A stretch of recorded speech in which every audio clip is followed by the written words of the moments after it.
folks, I have an Alto ukulele to show you today, and the back and sides are some beautiful Myrtle that I've been saving for a long time. I really like how it turned out on the top as well.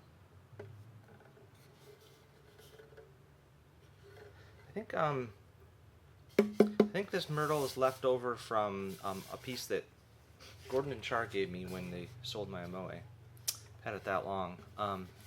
It's got a fur neck, simple Myrtle binding around it with a nice little end graft. And then the fretboard, headplate, and bridge are some pistachio. Pretty interesting look to it. And yeah, just 14 frets, just none of the extra frets out here.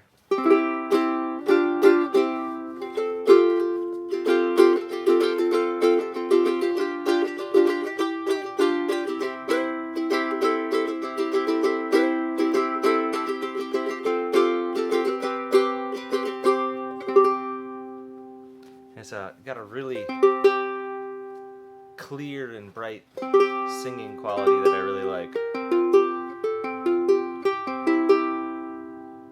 Very lightweight. Yeah, this is number 922. Cheers.